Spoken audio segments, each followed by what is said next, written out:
58 wakil dari 29 pertubuhan dan 30 pemerhati telah hadir. Dato' Onn telah dilantik sebagai Yang di-Pertua UMNO yang pertama. Bermulalah langkah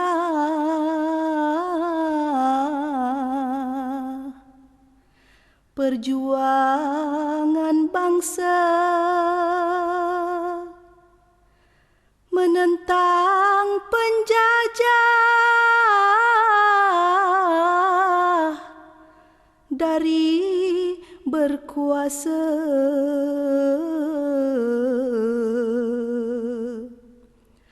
Melayu bersatu,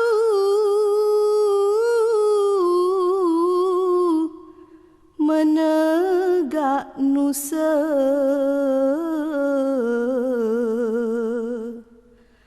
Lahirlah UMNO menabur jasa.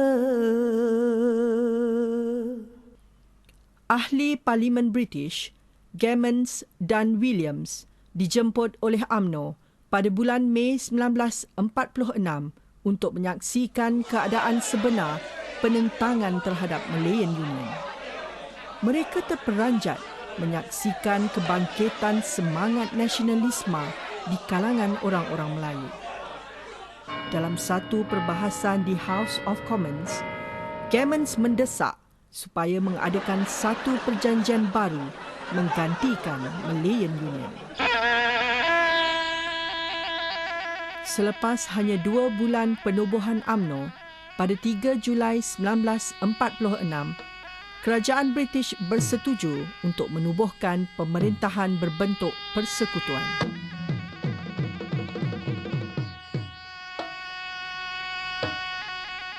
Pada 24 dan 25 Julai 1946, satu persidangan di antara Raja-Raja Melayu, Wakil UMNO dan Sir Edward Gen diadakan di King's House dan terbentuklah satu jawatan kuasa membentuk Rang Perlembagaan Persekutuan.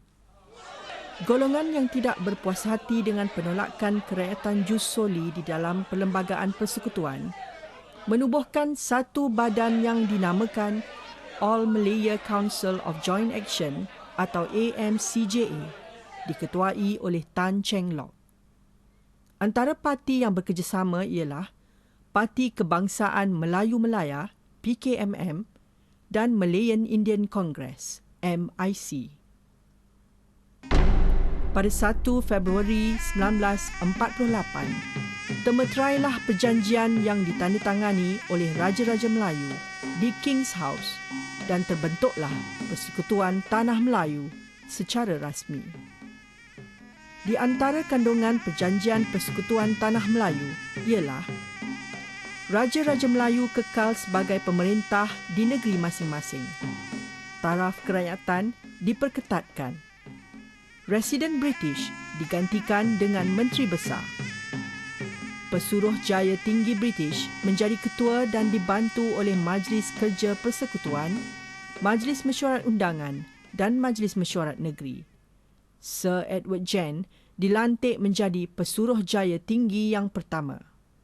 Sebaik sahaja keadaan mengizinkan, undang-undang akan dibuat bagi mengadakan pilihan raya.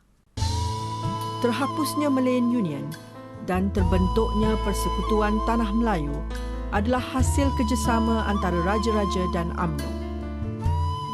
Satu hakikat yang tidak harus dilupakan ialah kejayaan ini merupakan hasil dari perjuangan yang bersungguh-sungguh oleh UMNO sehingga berjaya menggulingkan kerajaan Malayan Union dan mengembalikan hak orang Melayu, kedaulatan Raja-Raja dan maruah negara. Malayan Union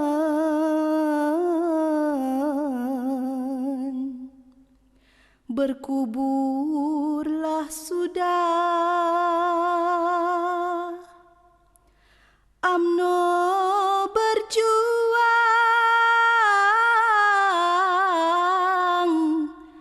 mengorak langkah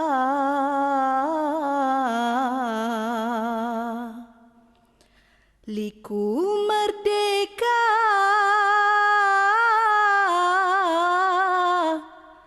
tidaklah mudah.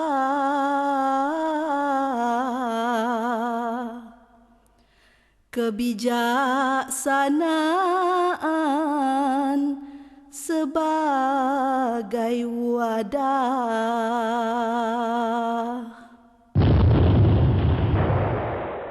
Dalam bulan Jun 1948, Parti Komunis Melaya atau PKM melancarkan gerakan bawah tanah untuk menggulingkan kerajaan persekutuan dan mendirikan sebuah kerajaan Republik Komunis melalui pemberontakan bersenjata. Keganasan komunis semakin menjadi-jadi dan memaksa kerajaan persekutuan mengisytiharkan undang-undang darurat di seluruh tanah Melayu pada 12 Julai 1948. UMNO menyeru orang Melayu membantu kerajaan menentang komunis. Berpuluh ribu orang Melayu menyertai tentera, polis dan pasukan sukarela sehingga tertubuhnya pasukan Home Guards. Anak-anak Melayu bangkit menentang komunis dengan penuh semangat. Perjuangan menentang komunis ini telah dapat menyelamatkan tanah Melayu. Rancangan BRICS diperkenalkan oleh Sir Henry Gurney pada tahun 1950. Sir Harold Rawdon Briggs dilantik menjadi pengarah operasi.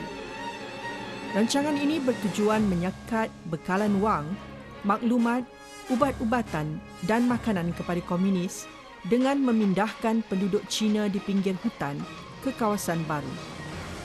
Tindakan British ini telah membuka peluang kepada lebih dari 400,000 orang Cina memiliki tanah dan perkampungan baru. RIDA ditubuhkan secara rasmi oleh British pada 25 April 1951. Dato' On dilantik sebagai pengerusi. Penubuhan RIDA merupakan satu imbuhan British kepada orang Melayu di atas tolak ansur dalam soal kerakyatan dan pembukaan perkampungan baru orang-orang Cina. RIDA kini dikenali sebagai MARA. Sebahagian besar anggota PKM terdiri dari kaum Cina. Beberapa pergaduhan dan ketegangan kaum telah berlaku di antara orang Cina dan Melayu. Kerjasama kaum merupakan salah satu syarat British untuk kemerdekaan. Atas dasar itu, Dato' On telah menjemput seramai 21 orang ketua berbagai kaum berkumpul untuk mencari jalan memperbaiki hubungan di antara kaum. Terbentuklah Communities Liaison Committee atau CLC. Pada September 1949, CLC telah mengeluarkan satu peristiharaan. Antara kandungannya, hal kerakyatan dipertimbangkan semula dengan memberi kelonggaran kepada kaum lain. Pilihan raya diadakan bagi majlis-majlis perbandaran dan negeri-negeri yang bersedia. Hak-hak mengundi hendaklah berdasarkan kerakyatan persekutuan. Pembentukan sistem pendidikan yang mewajibkan penggunaan bahasa Melayu dan Inggeris. Dato' On telah membawa cadangan CLC ke Majlis Agung UMNO pada 20 Mei 1950. Isu kerakyatan telah mendapat kecaman hebat perwakilan UMNO. Walau bagaimanapun, dalam satu persidangan UMNO di Kuala Lumpur pada 11 Jun 1950, cadangan kerakyatan CLC diterima dengan tambahan syarat.